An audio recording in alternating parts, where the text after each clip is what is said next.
Welcome to BizTech's Community Conversation Show, where today we feature the Sports Industry Coalition. Now, the Sports Industry Coalition is a coalition of member organizations involved in the mass participation sports industry, an industry that has been devastated by the pandemic.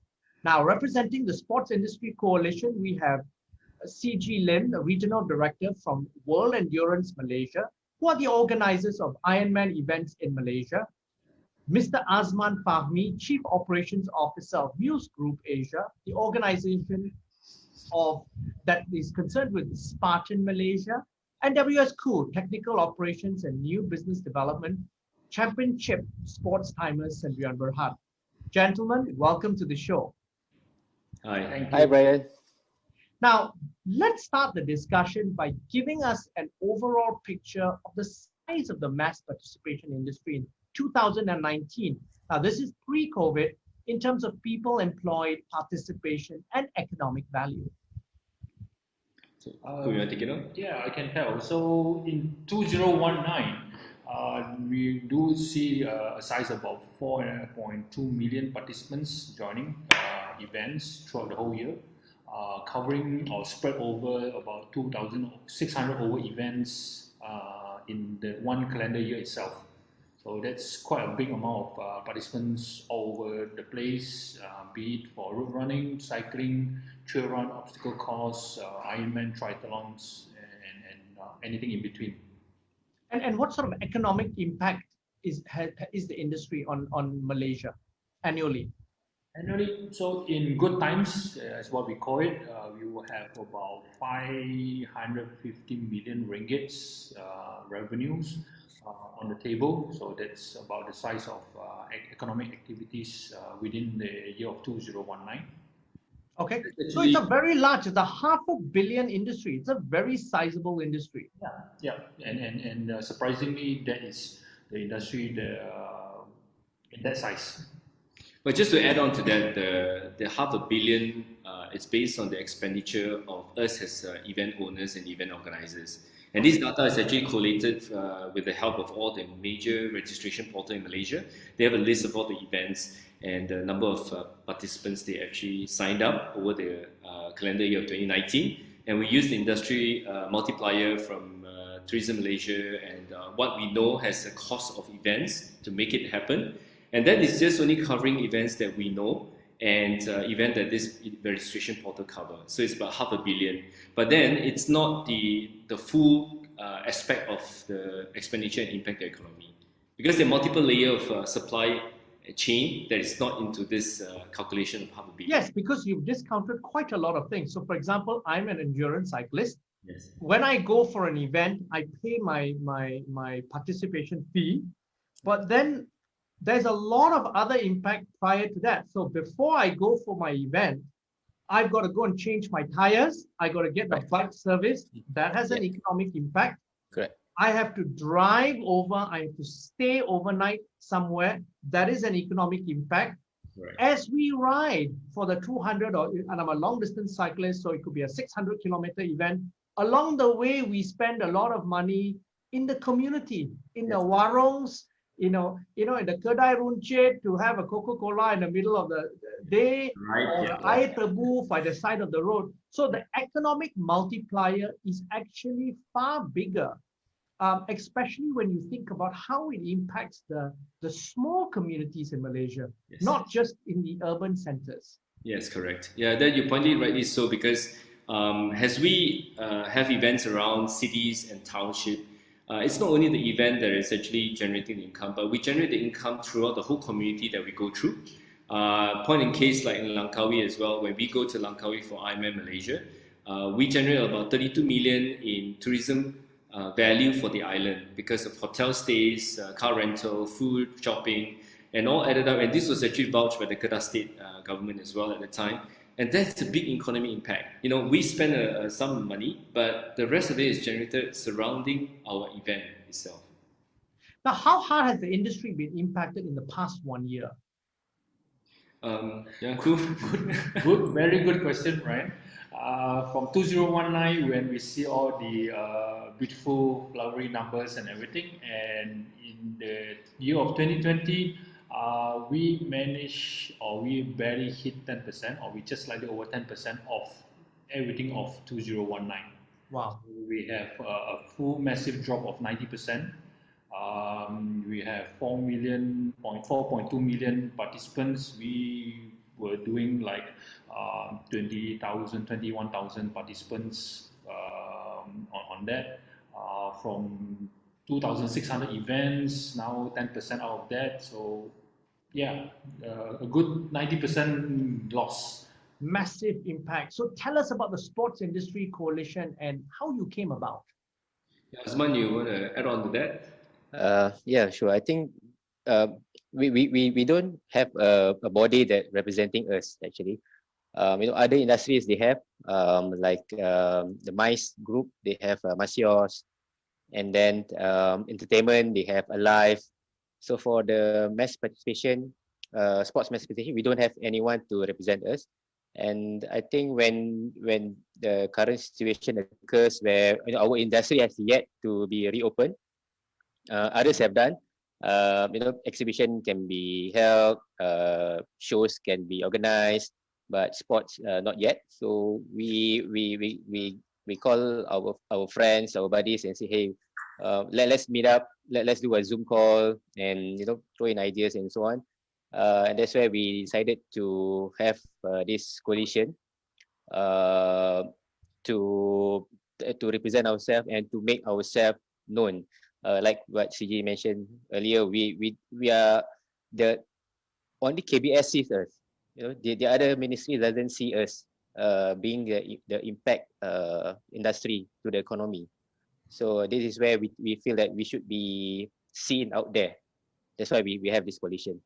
Okay, so essentially you've come together to be a voice in terms of lobbying and also to help not only the public, but also those in government understand the impact that you are making, and perhaps then working together, you will come up with solutions. Now, how you talk about solutions, how have the events and sports tourism industry been adapting to COVID-19? I think it's been really, really tough. I guess a lot of people have tried to diversify their business, moving into other fields of business during this tough time. But it's not that easy. I mean, one of the things we have strongly within ourselves is the IP of knowing how to do an event, right? So we have staff who've trained with us. We have equipment, barricades, cones, and all stuff that we built over the years that is meant for events. So to diversify overnight into a new industry, it's very difficult. I mean, for the past 12 months, we know a lot of people in our industry struggle to try and find the next stream of income. Some have actually went on to sell stuff online. Some tried to open up some services, that they can provide, but none could cover the cost that is required to pay rental, to pay warehouse rental, to pay salary of their staff as well. So it is a difficult time to look into it right now. Yeah. And have you all also, one of the things, there's a shift to digital. There's a lot of digital type events. If you look at the physical sports world, one of the things that really taken off in esports is e-motor racing. So how has your industry adapted to these changes? Yeah.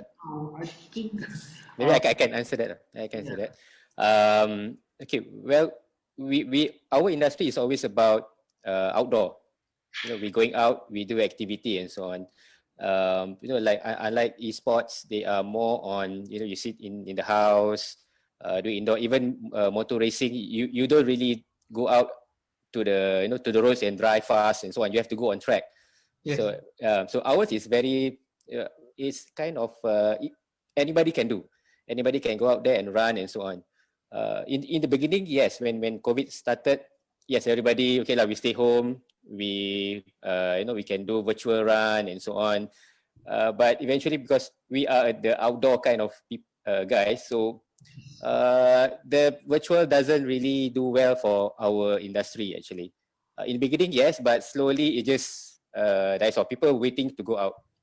And Azman, I quite agree with you, because I think one of the things that all of us and many people forget is the fact that mass participation sports basically help in the overall well-being of the population. So it is everything from a health benefit, physical health benefit, also mental health benefit. And then that also for the government and for the country is just long-term healthcare benefit of reduced cost of healthcare. Because basically fitter population needs less healthcare. Yeah, yeah, true. Yes, exactly, Brian, you pointed out rightly. So I think the problem in our society right now is the lack of education that physical activity is important. So when we are out there to advocate a mass participation event, we're actually trying to get people up and running, healthy, living a different lifestyle.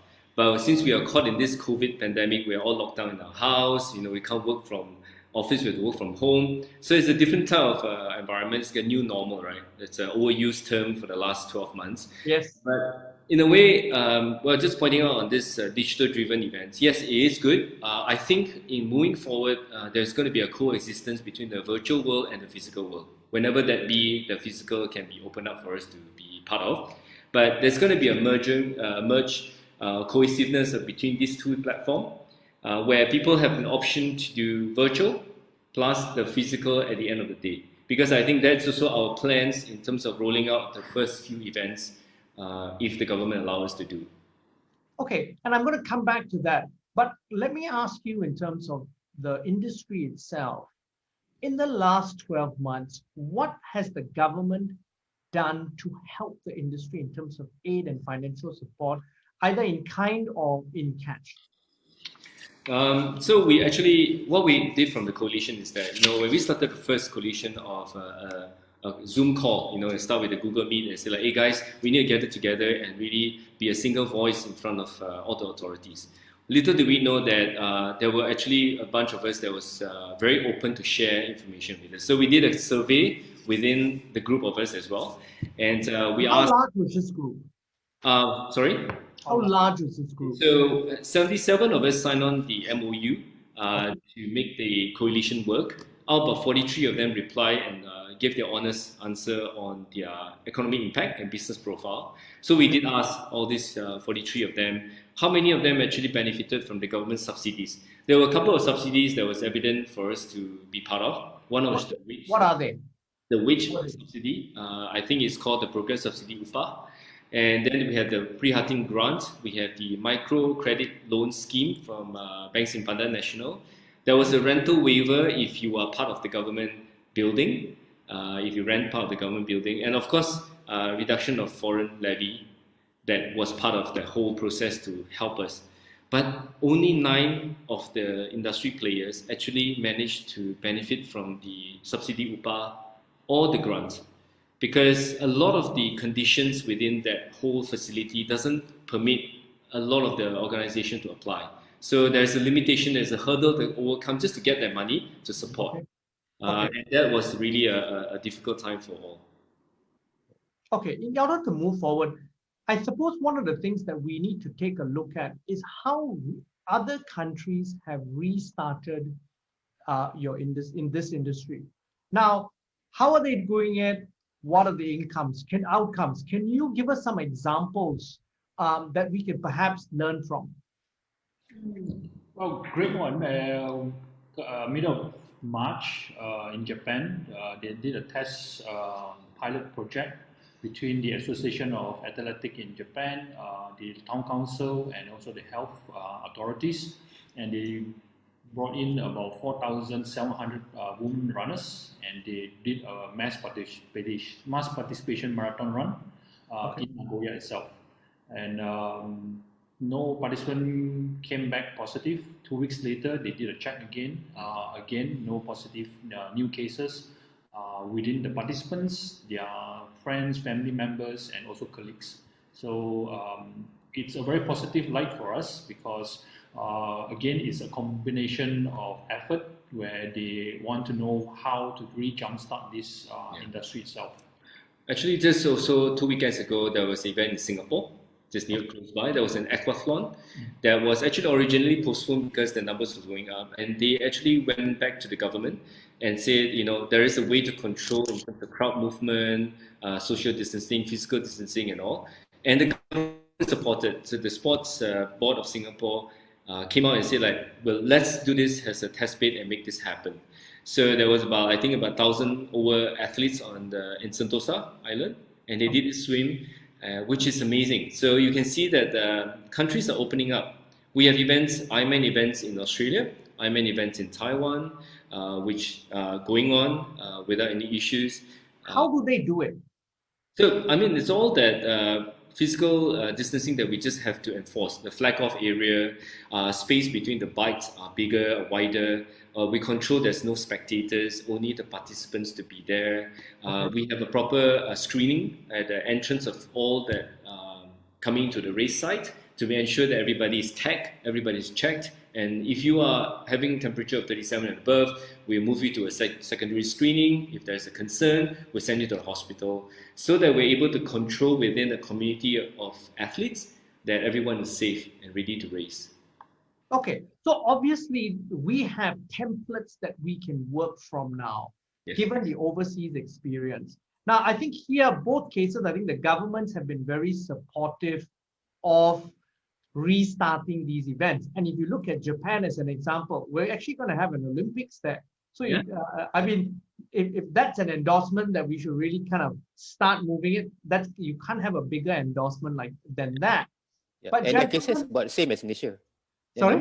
Their number of cases about the same as Malaysia. About the same as Malaysia, exactly. Yeah. So, gentlemen, what's the way forward for Malaysia? So you run a Spartan event, Azman, CG, you run the triathlon, the IRONMAN. So what's the way forward for Malaysia? What are you as an sports industry coalition telling the government? Azman, you want to take on that? For us, we need to work together. I think that's the most important part. Like what the Japan and Singapore did, they work together closely with the government. We can have them to attend our event and see the SOP. Do one event as an example, and then others will follow the same SOP. Even for Spartan, before you go up the obstacles, you sanitize your hands. Before, what CG mentioned, before you start the race, you wear your mask. After you finish your race, you wear your mask back again. So all this, it can be done. We just need to have working together with the government. Okay. Yeah, I think just to on that as well. Also, some of the. Sorry, I think his connection is. His connection is not very good. Yeah. So Brian, just to add on to this as well. Technically, what we need from the government's help is really to open the door. Yeah, the door is closed right now for all the industry. We know that in the beginning, everything needs to be start small. We'll test, we'll try, we'll make sure that we get everything locked down properly before we can grow bigger. Even the door open doesn't benefit the event like Ironman because we are big and we need international athletes. But it can help the other industry players within our sector, which are smaller. They can do an event, 200, 300 people over a weekend, a cycling event with 200 cyclists, that can be run and that can be organized. So, and also it's a test bed, right? Essentially for us to refine the SOPs and learn from them in a smaller scale. And build the confidence as well, So at the end of the day, you need to build the confidence of the government, the hospital, and as well the athletes as well. So it's a cohesive type of environment to work in together. Now, gentlemen, any final thoughts on the matter? I guess the final thought is the guys who are in this coalition, they've been, as what literally, if you take it literally, been jobless since March last year, because no events equal to no job to actually all of us in this industry itself. And as much as our ministers, our prime ministers were saying, our economy is recovering, it's growing back, it's trying to rebound and stuff. Sorry, sir, there's still one little industry which is kind of off the grid, and this is where we are in. Yeah. And as a coalition, we really want to really represent our partners and members, has a unified voice to really tell the government that, hey, look at mass participation. We are a big sector. We have many economic multiplier within our industry itself. Whatever we do is only just like $500 million expenditure that we spend, but the multiplier behind that could be triple or double anytime. So take us seriously as an industry. Help us to come back to our feet so that we can help to grow the economy moving forward in a couple of years. Now, thank you very much for taking your time to be on the show, gentlemen. Thank you. Thanks, Brian. Thanks, Brian. Now, I'm Brian Fernandez, and I've been speaking to CG Lim, Azman, Fahmi, and WS Khoo, representing the Sports Industry Coalition on BizTech's Community Conversation Show. This video will be on our Facebook and LinkedIn sites, as well as our website, www.biztech.asia. Please subscribe and like our Facebook and LinkedIn pages.